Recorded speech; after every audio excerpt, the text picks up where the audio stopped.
Hey guys, Youngblood with you, and today I wanted to show you the new cave systems put into the game in 3.13. Now, these are what I would consider to be kind of two new types of caves, being sinkholes and drive-in caves. And we've heard a bit about like caverns that are supposed to be coming at some point. And I don't think these new caves really fit the bill, but I think they're more of a kind of a stopgap between the small entrance caves that you typically saw in earlier patches and some of the larger systems that we'll see in the future, where you could maybe take like a full like mining truck in there, or maybe even potentially a prospector or something like that. Now, if you want to find the caves, the easiest way to do that is basically just take the cave investigation missions and follow them to your destination. If you're looking for one in particular, be in the planetary area where you want to actually find the cave, and just cycle through until you actually see the marker that's close to where you're looking for. I don't know the implications on that to your reputation system at this point. Now, the first cave type to look at is the sinkhole. The easiest one to find because it's literally right at Kudra Ore on Daymar. It is big enough to fit a Freelancer Max down there, so you can fit a rock or a rock DS, and there is enough room to navigate to some degree in there. Now, you'll also notice that that when you go into the hole, you will start seeing that there are ship mineable rocks that are present in the cave. But that's really only at the opening, and that's where I'm pretty sure the game is just treating it as surface, since it is flat and there is sky above it. As you start to proceed through the system, you'll notice that spacing gets much more cramped, and then if you're taking a ground vehicle in there like a rock, the usefulness becomes pretty limited.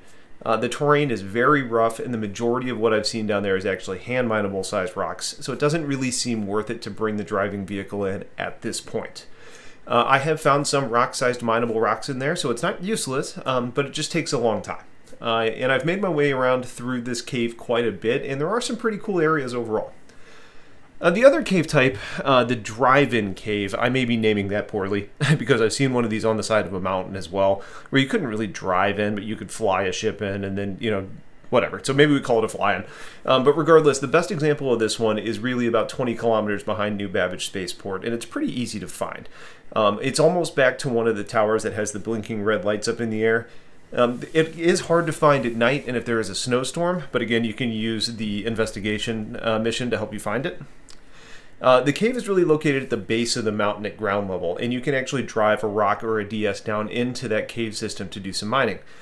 That being the case, there is a limited amount of space down there where the vehicles can go, and then eventually you end up having to abandon the vehicle and start in on foot again. There are rock-sized rocks to break, but the vast majority is going to be your hand mining size, so the value out of bringing a vehicle is extremely limited. Now, I will be covering this and the DS in more detail coming soon, because the Rock DS got an improved mining head, which apparently increases range. Range isn't a huge value add where things sit today, so my assumption is that they'll be adding minables to the ceilings of caves, or maybe over long stretches that allow you to reach, but who really knows on that? And lastly, I wanted to leave you with an example of the Rock DS, driving it in the caves because it was absurd, funny, and sells the point. So I hope you guys enjoy that. Stay tuned for more, and take care.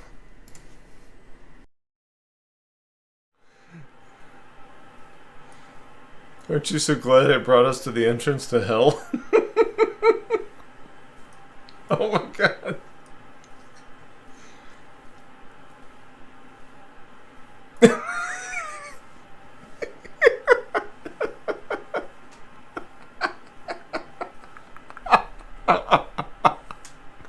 Oh my god.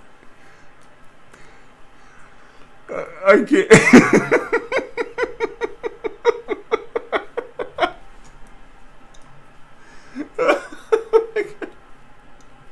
Welcome to the cave.